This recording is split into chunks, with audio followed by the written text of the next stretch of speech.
nini hukumu ya kutumia mafuta mazuri katika mchana wa Ramadhani. Yambaghi as-sa'im, kama ulama walivyosema, ayasuna nafsahu anishahawati, ili saumu yake imekamilika atakuwa ajikinge na mambo ya matamanio, kila kitu cha matamanio ajikinge, tena shahawati kafa, matamanio ya sampuli zote, hata al-mubaha pia, hata yale ya halali atakuwa ujikinge mchana wa Ramadhani, ili katika ni thamaratu as-sawm. Katika moja hayo ni atibu, manukato ni katika mambo yanayochochea hisia. Ukija katika asli, kitu kunukia vizuri ni kinaweka hisia yako vizuri. Kwa hiyo lihadha, kwa ajili hiyo unaona munia an-nisa'u min at-tibi idha kharaj, wanamzuiwa wasijitie manukato kwa sababu watawatia hisia watu wengine, min itharati shahwa, khawfan min itharati shahwa, wasije ikawa wameamsha hisia za watu wengine, mimman yajidu riha wasadda fitna, wa hiyo atakapata harufu ya nini yule mwanamke akaingia tamaa ya hiyo. Imam Nawawi katika Minhaj akasema kwamba waliyasun, mtu mwenye kufunga waliyasun nafsahu anishahawati, na ijizuie nafsi yake kutokana na matamanio, nadban, hali ya usuna, allati la tubtilu sawm, ambayo habatilishi nini sawm, minal mashmumat. Akaanza hapo, akaanza kwanza minal mashmumat, katika mambo ya kushumushum, kunusa. Kama sisi hapa msikitini tunanusa mafuta mazuri, alhamdulillah tunanusa mafuta mazuri. Sasa hukumu yake ndio iko hiyo, unaambiwa kwamba ni aula kujiepusha mchana wa Ramadhani kushumushumu au kunusanusa vitu ambavyo vitakupelekea wewe ujisi yani mustaraha, yani vitakusauzisha na kusudio la Mwenyezi Mungu, ingawa mara nyingine kwamba likakupa wepesi wa kwenda kwenye kusudio la Mwenyezi Mungu. Hali zinapishana, kuna mwingine kwenye harufu mbaya ataisidiki, kuna mwingine anahisi kawaida, kuna mwingine kwa harufu nzuri ndio anakuwa comfortable. Inakuwa it depends according to the situation iko vipi. Lakini kwa mtu ambaye alofunga, maimamu wametuambia ajiepushe, waliyasun nafsahu nadban, ajihifadhi nafsi yake kwa hali ya sunna, anishahawati, kutokana na mambo ya watu watamanio, allati la tubtilu sawm, mambo yenyewe hayabatilishi nini sawm, minal mashmumat, katika mambo ya kunusanusa, wal musrat, katika mambo ya kuona, wal malmusat, na katika mambo ya kugusa, wal masmuat, na katika mambo ya kusikia, kashami riyahain, kama hiyo kushumu au kunusa harfu nzuri wakati wa mchana, wa nadhari ilaiha, na kuangalia katika mambo ambayo yanatamanisha, kama vile kuangalia chakula kizuri kinapikwa na yeye umefunga, haifunguzi somo, lakini tumeambiwa shar'an kwamba tujiepushe, ni makruhu simai ghina, kusikiliza music, fi dhalika, ni yote. Kwa nini? Kwa sababu hiyo ni mina turufa, ni katika mambo ya luxury, yani mambo ya kistarehe, na sisi tutakuwa tumemkumbuka Mwenyezi Mungu kwa ile hali kujiona tupo kwenye kurba zaidi, kutokuwa na kitu kitatuweka katika nje ya starehe. Kama leo ilivyokuwa pia makaburi yetu hayatukumbushi akhira, kusudi watu wakumbuke akhira, lakini makaburi yetu yanatukumbusha kufakharishana. Ile kazi kwa hapa, tazama makaburi yake na marumaru mara hivi, yani haikumbushi ile akhira. Lakini huko kulipotokea kuanzia zama za Mtume na kwa waliokuja, watu wakienda makaburini wanakumbuka. Ndio maana Mtume sallallahu alayhi wasallam hiyo, kuntu nahaytukum an ziyarati al-qubur fazuruha fa innaha tudhakkirukum al-akhirah, nilikuwa nimewazuieni msizuru makaburi, zazuruni kwani yanakumbusheni akhira. Sasa kuna vitu vinatufanya mpaka ile akhira yenyewe tunakuwa tuikumbuke. Sasa tunaingia katika hukumu yetu hii ya mambo ya kufunga. Kuna vitu tunakuwa tuko navyo mpaka mtu uhisi kabisa kama yuko katika nini, katika saumu kwa sababu ya tarafu hii ambayo mtu anaipata. Na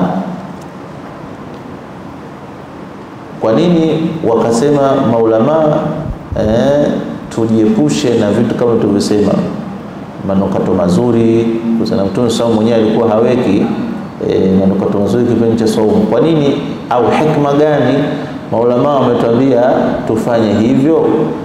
Wanasema la yunasibu hikmata saum, hainasibiani kufanya hivyo na mnasaba wa funga, kwa sababu mnasaba wa funga ni tathhiri ya nini? Nafsi. Hii nafsi itoharike. Sasa kwenye mambo ya starehe ya nafsi na kwa bado inataka kile kitu, wahia litankasira nafsu anil hawa. Hekima ya kuzuiwa kwamba saumu imekuja itukatishe na matamanio ya nafsi, itukatishe, ndio kusudio katika makusudio nini ya saumu. Wataqwa ala taqwa, manake na ile nafsi fiili ya kwanza ni kuwa na nguvu, na pili ya uchamungu, kwamba iwe na nguvu ala taqwa katika ule uchamungu. Kwa hiyo kufanya hivyo inakuwa ni kinyume na nini? Na saumu. Kila nafsi ikipata mambo ya pumbao ina relax, haina ile kuwa dipu katika jambo la kiibada. Sasa ni makruh, ndio kasema ulama kwamba wakuriha bal yukrahu dhalika wa laysa haram. Katika Fathul Mu'in pia akasema wazi mmoja katika wanachuoni kwamba yusannu tarku masi tibi wa shammi, inasuniwa kwamba mchana Ramadhani usitie manukato na wala usishumu manukato. Ibn Hajar pia katika Tuhfa, kitabu kubwa cha madhhabu Shafi'i, kukumnukuu Sheikh al-Islam Zakaria al-Ansari, akasema la yusannu lahu, haisuniwi. Sije mtu akasema bwana kutia manukato si sunna, lakini mtu akiwa amefunga sio sunna kutia manukato, sio sunna kutia manukato. La yusannu dhalika, kwa sababu wameona Mtume sasa alikuwa hafanyi namna hiyo wakati wake, ndio wakachukua mafuhumu wanachuoni kutuelezea sisi. Kwa hiyo kiufupi, ma yufidu tarku tatyib walau fi yawm al-jum'ah, wengine wamesema hivyo, illa fi yawm al-jum'ah, isipokuwa ile siku ya Ijumaa tu katika Ramadhani ndio imevuiwa. Na kuna miji inafuatisha sana sunna kama hii, kama sisi tumeishi Yemen, mashaallah, uwezo kasikia harufu nzuri mchana Ramadhani, ama usiku kwenye matarawih na nini, au inakuwa na kule tarawih zao kwa mji wa kiibada, sio kama sisi hapa ikifika saa 4 hakuna hata mmoja anaoswali msikitini tarawih kule, kwa sababu ni eneo la ibada, wakaweka nidhamu kwamba kila mmoja astafidi na hii tarawih, kwa sababu kama unavyojua tarawih haikuja na idadi nasi kwamba sarihi kwamba idadi yake ni kadhaa, imekuja ijtihadi ya masahaba, ya baadhi ya maulama kama kina Imam Malik. Sahaba walijitahidi wakaweka 20, ikawa ni ijmaa. Imam Malik akafanya 40, wengine 36. Kwa hiyo kule tarimu imekuwa nidhamu, misikiti maalum. Kwa mfano misikiti mitano inaswali saa 2 kamili, misikiti mingine mitano inaswali saa 4, mingine saa 6 kwenda saa 7. Mwisho na ni tarawih ya mwisho kabisa ni saa 9 mpaka saa 10, watu wanakula daku, wanaingia alfajiri. Sasa ikifika usiku ile Ramadhani ndio unaihisi. Mchana watu wanyonge kama hawana habari, usiku kila kitu, na tunajua watu wanatembea Gulf zote zinapenda kufanya maisha yao usiku. Kwa hiyo manukato, upamba, mpaka utakuta kuna baadhi ya vichochoro vinafukizwa kabisa ule udi, lakini mchana hakufanywa kwa sababu ya nini? Lile kusudio la saumu lisije likapotea. Lakini maendeleo, Saidna Umar ilikuwa siku ya Ijumaa naye kiingia msikitini, ufukiza ule msikiti unukie vizuri. Na Mtume sallallahu alaihi wasallam zamani zake alipokuwa yeye alikuwa akitoka msikitini akikaa, watu pale hali za duni, unajua watu wakiwa na hali duni ya maisha, hata ule usafi unakuwa kidogo mchache. basi Mtume SAW alisidhiki ile hali ya kuwepo msikitini kuna vuke linakuja, lakini Mwenyezi Mungu akamshushia aya isbir ma'al ladhina yad'una ma'allah bil'ashi.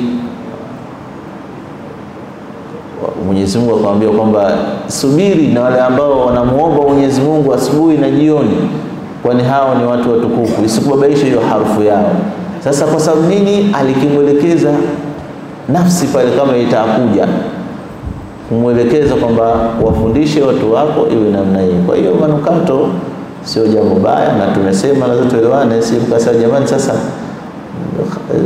khatibu amekataza watu wasiweke perfume msikitini, anasema haibatilishi saumu, lakini mimbabi aula kutokunia manukato mchana wa Ramadhani linapoteza kusudio la saumu, kujiona wewe huko katika raha. Lazima ujione upo katika unyenyekevu na tadarrui kwa Mwenyezi Mungu Subhanahu wa Ta'ala.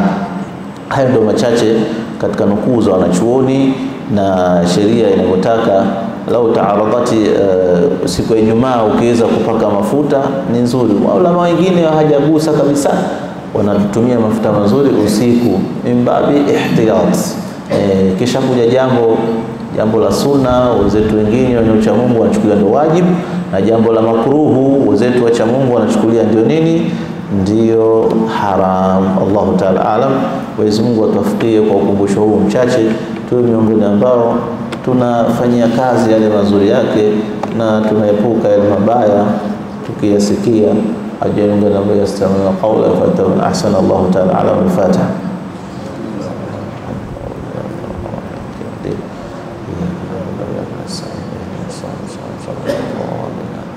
Alhamdulillah rabbil alamin, wassalatu wassalamu ala asyrafil anbiya'i wal mursalin. اللهم فقهنا في الدين وعلمنا التأويل والتفاسير وارزقنا عمل فيه يا رب العالمين. اللهم انفعنا بما علمتنا وعلمنا ما ينفعنا برحمتك يا الله. ربنا تقبل منا إنك أنت السميع العليم وتب علينا إنك أنت التواب الرحيم. ربنا تقبل صيامنا وصدقتنا وأعمالنا كل العالمين. اللهم آت نفوسنا تقواها وزكها وأنت خير من زكاها وأنت ربها ومولاها برحمتك يا عزيز يا الله. وصلى الله على سيدنا محمد. الحمد لله رب العالمين.